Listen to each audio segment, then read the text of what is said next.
ওয়াল্লাহি ভাই, আল্লাহর কসম, এই ভিডিওটা সকল মুসলমানের কাছে পৌঁছে দিবেন।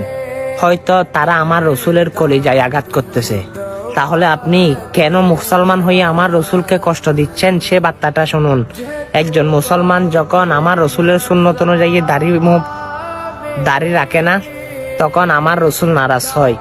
তখন আমার রসুল বলে যে দাড়ি রাখলো না, সে আমার কলিজায় আঘাত করলো।